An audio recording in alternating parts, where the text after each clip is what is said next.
The Honourary Thorston by Concerned Brown Bread. Read by My Lost and Found. Chapter 3. Family Traditions. Summary. The one where the twins find a dad, a cold finds Hiccup, and Stoick is trying his best. Content warnings. Allusions to child neglect/abuse. 1. Getting distracted is a family trait. Silent Sven had been complaining about his fence padlocks for a while now, in his own silent way. With them all being distracted by their own worries for the upcoming winter, most had overlooked his silent, frantic gestures. Not Hiccup. He had decided that Silent Sven's lock needed an upgrade and went to work on it immediately, completely forgetting to sharpen Spitelout's axe in the meantime. What resulted was all the sheep escaping that night because the lock failed, and a backlog of orders in the forge. "Hiccup," Stoick said, with that disappointed scowl of his. Behind Dad, the twins were making the same scowl while hanging upside down. Hiccup fought back a grin. Sorry, Dad," Hiccup said. "I'll fix the gate." "I thought only the lock broke." About that." Hiccup honestly had no idea how it even happened. The entire fence gate had come off its hinges, like Loki really had it out for him. So Hiccup found himself on the first days of snow, fixing the fences of Sven's farm, listening to a couple walk by and murmur, "If he wasn't the chief's son." The twins were playing near him, throwing a bola at each other with varying accuracy. Hiccup ignored them, trying to focus on the task at hand, and failing miserably. He had forgotten to bring his notebook with him. He kind of wanted to run back and get it. "You guys could help, you know," Hiccup called. "Where's the fun in that?" Ruffnut shot back. Hiccup would offer payment, but realized they'd probably make the situation worse somehow. It was better to just let them do their thing and not get in the way. "What if we could shoot hot water at each other?" Tuffnut mused. "Like dragons." "Yeah, and didn't need to keep heating water." "Like an automated heating system." Hiccup had already thought of that and come up with some pretty terrible ideas, quickly shot down by Gobber. It mostly involved dragons, which was dumb, because dragons would never work with them, and it seemed a little cruel to force them to, enemies or not. Tuffnut's bola landed near Hiccup's head, making him yelp. He glared. "Watch it!" "Yeah, Tuff. Hicknut's head's not a dragon." Ruffnut grinned. "Though, if I squint." "Rawr," Hiccup said sarcastically, eyeing the bola's head wrapping around the fence near him. "You know what would be cool?" Tuffnut said. "If dragons could just spit these out. Wouldn't need to use our arms anymore." Ruffnut hit him, making his helmet spin. "Then they'd hit us, dumbass. Besides, where's the fun in fighting if something else is throwing your weapons?" Hiccup glared at Tuffnut before going back to work. Of the two, he was the one who said the most random things sometimes, like monsters on their skin no one could see, freezing yak milk in ice, ew, eating moldy bread to cure a fever. Ruffnut usually just grinned and nodded along, because she loved the ensuing confusion that Tuffnut always caused. He wondered if anyone else had figured that out yet. The little differences between the two. How Ruffnut was always more ready to hit someone, more ready to brave the unknown, more ready to learn and think and be cautious, more ready to protect her brothers.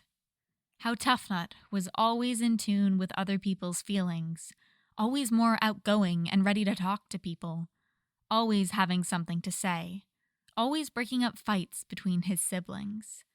Or maybe it was just him being privy to it. which made a little warm ball glow in his chest. Him and the twins' parents, the parents who still hadn't really met but knew existed. He's seen the twins' dad drinking in the hall, a glum-faced big guy who people seemed to avoid. Their mother was a cheerful woman, lean like her kids, but when he tried to say hi, he had just been ignored. "Hey," Hiccup asked, a little hesitantly. "I've never met your mom and dad. What are they like?" "Lame," Ruffnut said. "Fine," Tuffnut mumbled. Hiccup didn't think he'd ever heard such generic answers from the twins, so he didn't push it.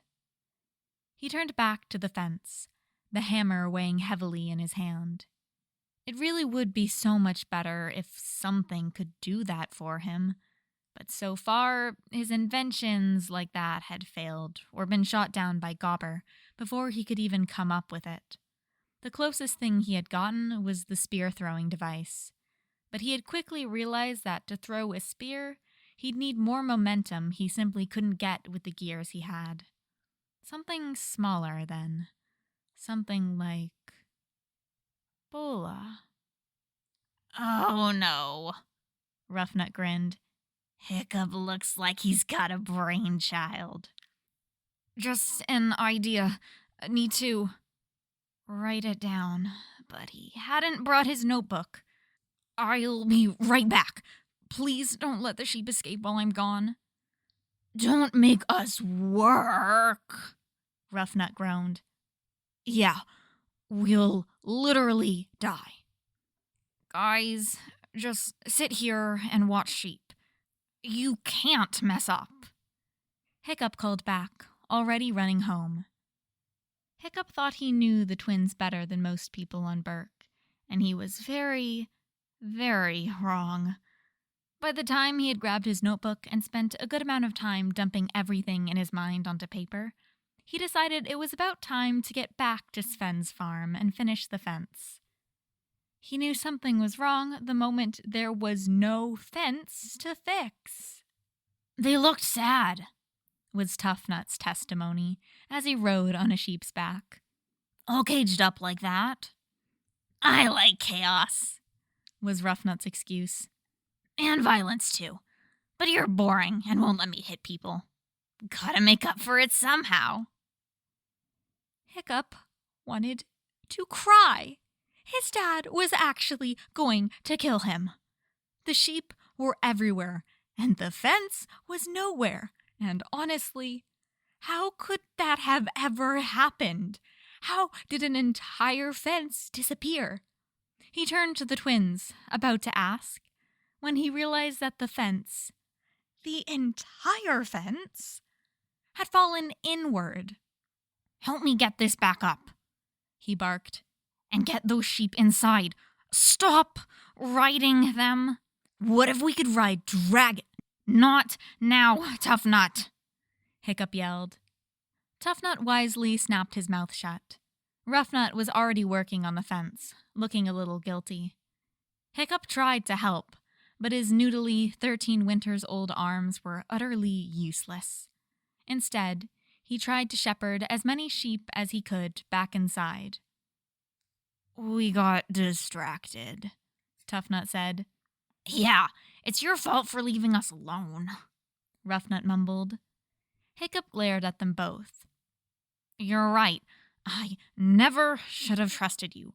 I can't believe this." "It was a simple task." "We're not screw-ups," Ruffnut spat. "You're the one who broke the fence in the first place." "I was trying to help. That's what I'm expected to do. No one has any expectations of you two." "Oh, boo-hoo. I'm the heir. I've got so many problems and no one else does," Ruffnut mocked. "Do you have any idea how much you complain?" Hiccup felt something tighten in the pit of his chest as he snarled. "Sorry, I'm so much trouble. No one asked you to stay." "You did," Ruffnut burst out. And we tried, okay? We're sorry. Hiccup blinked, startled. He didn't think they'd ever apologize to anyone before. They were the twins. You're right. No one has any expectation of us, Tuffnut mumbled. But you do, and it's weird and we don't like it. You're my friends, which means I trust you, and you seriously let me down today. Tuffnut winced. Yeah, sorry. Okay. Okay. Yeah. Hiccup turned to Ruffnut as well. Thanks for apologizing. Guess we're all screw-ups. I ended up getting distracted, too. It's a family trait, Tuffnut offered. We're too great for these pitiful fools. Hiccup nodded along with Sagehood. We cannot be contained. To Hiccup's crazy ideas, Ruffnut toasted with a hammer. And Ruff's butt fat. It's not fat. Ruffnut and Tuffnut got distracted halfway again, but eventually, the three of them managed to get the fence back up and fixed by nightfall. As for the sheep... How did you lose 3 of Sven's sheep? Dad snarled the next morning, before Hiccup could sneak away to Dagmall. Sven stood behind him, arms crossed. Then, Stoick turned around and looked at the twins. You two get over here. I know you're involved in this. Hiccup thanked Thor that most people were in the meat hall and not outside, even as the snow started seeping through his clothes. The twins slinked beside Hiccup, looking confused. All right. Dad put his hands on his hips. Tell me what happened. The twins were, for once, quiet. It was my fault, Hiccup admitted. I got distracted and ran back to the house to get my notebook to write something down. I left the twins in charge and... What did happen? Tuffnut started. She looked sad.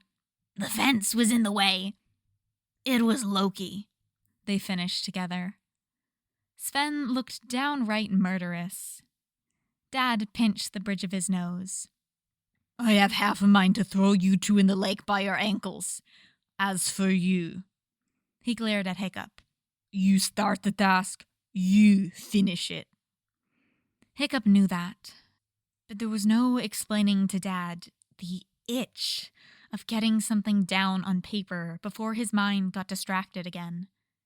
He kept quiet as Dad took a deep breath, readying himself for the lecture. Sven gave him a silent glare all throughout. He could admit that he got distracted on Dad's second mention of responsibility. He chanced to glance at the twins and did a double take at the stars in their eyes. Eventually, they were allowed to go get their meal, trudging through the snow now already thick enough to reach their ankles. The twins peered at him curiously. When he didn't say anything, Ruffnut punched him. What is wrong with you? Hiccup burst out, massaging his shoulder. Your dad's kinda cool, she said. You got that from him shouting at you? Hiccup asked, alarmed. Nothing about a red-faced giant yelling could possibly be cool. The only reason Hiccup never tried to hide was because he knew and trusted his dad never to actually hit him. Punish him, sure, but Dad was still the best Viking in the village. Ruffnut punched him again and strode ahead. Hiccup turned to Tuffnut, gesturing at his sisters retreating back in question. What was that? Tuffnut shrugged and looked away. That night, Dad came home with a strange look on his face. Hiccup had opted to eat Notmal at the house and was reading when he came in. The man stopped when his eyes caught Hiccup bent over his notes. Son, he said, sounding awkward. "You know I punish you because I care about you, right? I want you to learn." "I know," he cut in. "Are you okay?" Dad sat across from him, taking some food for himself. "I visited the twins' parents to see if I could get them under control." "And?" It's not for you to worry about." "They're my friends," Hiccup protested. "I want to know." Dad shook his head, one large hand patting his head. "I'm glad you're friends with them, son. You're a good lad." 2. The Haddocks. That winter was hard. Harder than any Hiccup remembered experiencing. The dragon raids had left them weak on defenses and low on food. Their longboats had returned from searching for the nest in broken pieces, and Dad had glared at him hard when he asked how it went. People were glaring at him a lot recently. After the water catapult, which had admittedly been an unmitigated disaster, Hiccup had carefully stayed away from doing anything stupid during raids. He had been told to work in Gobber's smithy during that time instead, which kept him mostly distracted. But that didn't stop the glares, like it was somehow his fault dragons were attacking them. And maybe he was a curse, but people didn't have to be so mean about it, right? "I don't know what I did wrong," Hiccup told Gobber, working in the forge. "I actually have been pretty calm the last few months."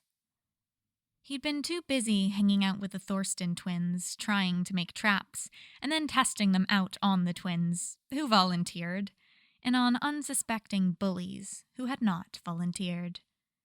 It had been fun, and Hiccup made sure nothing got too harmful. He had accidentally caught Stoick in a net once, being scolded by a red-faced giant of a man hanging upside down. Ended up being hilarious. "You haven't done anything wrong," Gobber said quietly. "This time, anyway. Sometimes Vikings gotta punch something to stay sane. So, I'm the village punching bag. Aye." Never accuse Gobber of sugarcoating things. Hiccup sniffled, his fingertips freezing cold despite the heat of the blacksmith's shop. He pulled the furs around himself tighter. "You all right?" Gobber asked. "Kitchen a cold?"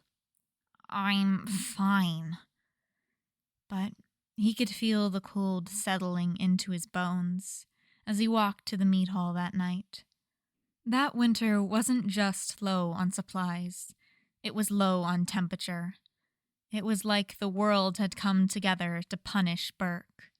"Yeah, one of those blasted Thorstons," he heard someone yell as he entered.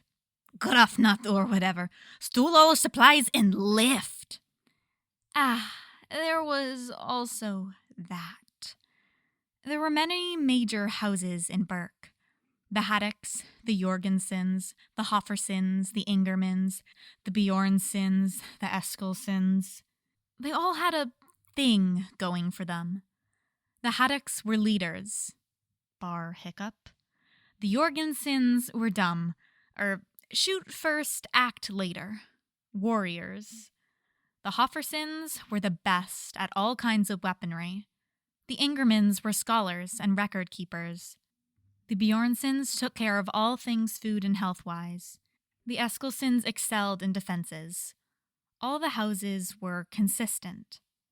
The Thorstons were the newest major house on Berk, and they were consistently inconsistent. Some of them turned out fine, good Vikings and integral parts of the village. Others turned out thieves. People always wondered why Stoick put up with them. Their only saving grace was that they did all the odd jobs no one wanted to, according to Berk, anyway. Hiccup didn't know much about the Thorstons, but his friends were definitely the milder of them, which was saying something because every other day the twins were up to something or saying something that was crazy, confusing, or chaotic. "Ruffnut's a nice guy," was Tuffnut's verdict. "I bet he had a reason. He's so cool, traveling the world. He's a butt." Hiccup blinked at Ruffnut, who looked annoyed. This was the first time the twins had genuinely disagreed on something. They were always bickering, but none of that had ever meant anything. "He was nice to me," Tuffnut protested. "No, he wasn't. He was manipulating you." Ruffnut rolled her eyes. "Gods, you're so dumb." "No, you." "No, you." Hiccup sneezed before they started fighting again. They looked at him. "Hicknut," Tuffnut said slowly. "Are you sick?" Hiccup sniffled, glaring. "No." Ruffnut quickly slid away from him, taking a seat on the far side of the bench. "Ew, germs." "We need to clear our hands with mead or ale," Tuffnut said sagely. Hiccup rolled his eyes. "Why would you do that?" "It kills the little monsters living on your skin," he said, like it was obvious. Ruffnut nodded vigorously. "Don't be stupid," Hiccup said, always losing track of what the twins were going on about. "And I'm he sneezed. "I'm fine." But the winter only got harsher after that. "He ain't gonna make it," he heard Spitelet whisper one afternoon. The world already dark because the sun hated winters just as much as Vikings. "Such a shame." Hiccup grit his teeth and wrapped his arms around him. "Take it easy, son," Dad said, gruff but not unkind. His face was lined with worry, but he was somehow still stern. "And don't listen to them. We both know you're a survivor." That might have been the first time Dad had ever believed in him. Hiccup nodded and took his meal to his usual table. The twins were already there, eyeing him. "Your dad really cares about you," Ruffnut noted. "Well, he's my dad," Hiccup reasoned. "He's all right, as long as he's not all, 'You're going to be the pride of Berk, son. Man up,'" he said in an exaggerated stoic accent, doing a thing with his arms. The twins looked contemplative for a moment. Hiccup realized he didn't actually know very much about the twins' family. He knew about the Thorstons in general, but nothing about their mom and dad. "I'm sure your dad cares a lot about you, too," Hiccup offered. Ruffnut laughed, and Tuffnut gave her a glare. "Of course he does," Tuffnut defended. Hiccup coughed into his elbow, groaning as his chest rattled.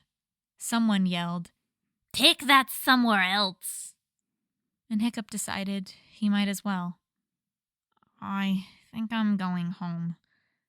Don't feel hungry." They needed to ration anyway. "Oh, no you don't," Ruffnut said. "Eat." "But—" "Eat." Tuffnut prodded his ribs. "I know it isn't the culinary masterpiece that we make, but it's food. You guys can cook?" They sat either side of him and practically glared him into submission. They were scared, he realized. Hiccup knew children who had never made it through winter, babies who were too fragile, teenagers who didn't get enough meals. It was just how being a Viking was sometimes. One day, he'd change it. He had ideas about heating systems, about better clothing, about so many things. If just given the chance, he would change the world. He had to. Or else, what would he be worth? Hiccup was a runt. Of all of them, he was the most likely to die. "Don't worry, guys. A little cold isn't going to kill me," Hiccup said. I'd probably kill it, actually, being a proper Viking and all. Yeah, you and your noodle arms, Ruffnut nodded. So scary. Terrifying, Tuffnut shivered. Nothing human is that skinny. Hiccup smiled at them and ate his food. In response to whether or not they cooked, the twins made Hiccup a meal. It was strange, but not bad. Tuffnut cried on it. That explained the salt. Hiccup coughed wetly, weaving away Gobber's concern. I just need to lay down, he said, snuggling further into his blankets. You take care, you hear? Can't be going around losing my apprentice. Hiccup ignored him, too focused on breathing so that his chest didn't hurt. He'd be fine. He's made it through worse. They both startled when the door of the Haddock house burst open. Hiccup, are you dying? Ruffnut yelled. You can't die.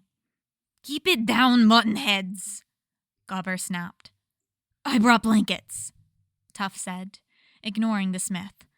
Well, I stole it. Thanks, Tuff, Hiccup said, smiling at them both. Gothi just says I need to stay warm. I can do warm, the other boy said. They must have been really worried. Gobber shook his head, rising from his chair with a slight groan. I better get going. Stoick will be back soon. Hiccup nodded as Tuffnut climbed into bed with him, Ruffnut taking his other side. For all they liked to say Hiccup was the younger sibling, they definitely acted more like toddlers. You're not actually gonna die, are you? Tuffnut said, voice muffled from where his head was buried in Hiccup's shoulder. Of course not, Hiccup soothed. I'm made of tougher stuff. Ha, tough, Ruffnut said, her head on Hiccup's stomach. Hiccup grinned. He was definitely the older brother. Not that they'd ever agree to it. When Dad came in, Hiccup was still awake, watching the world through bleary eyes. Dad raised an eyebrow. Tuffnut was drooling on his shoulder, and Ruffnut's feet were cold. Still, Hiccup couldn't be bothered. Thorston sandwich, Hiccup explained, as if it made complete sense. To him, it did. Hiccup noticed that the twins hadn't had any coats that seemed to fit them. They both had hit a growth spurt together, because when did they ever do anything apart? And were taller than Hiccup now. Broader, too. Dad says it's fine, Tuffnut said. We'll grow into it. They're smaller than you, Hiccup pointed out. Later on, Ruffnut confessed. Tuffnut still thinks Dad cares about him. She huffed a laugh. He's so gullible. My dumb brother. She squinted at Hiccup. Unless you're dumber. Half-heartedly, he pushed her. I'm smarter than you two combined. That winter was hard. Harder than any that the twins had experienced. So it was barely a surprise when Ruffnut didn't push back and instead said, Yeah, you are. When Hiccup mentioned it to Stoick, he pulled the three of them aside and handed the twins furs that fit. Whoa, thanks, Dad. Ruffnut grinned until Tuffnut's mind caught up with his mouth. Hiccup bit back a laugh as Stoick patted the boy's shoulder. Yeah, Ruffnut said. Thanks, Dadnut. Don't you dare, the chief told her. Chief Nut? Hiccup offered. Chief Dad, Tuffnut decided. Hiccup laughed at the look on his dad's face. That winter was the hardest, but it somehow was the warmest Hiccup had ever experienced. Snoggletog saw him eating with Gobber, Dad, and the twins, as if things were okay, and would always be okay. There was a warmth in his dad's eyes then.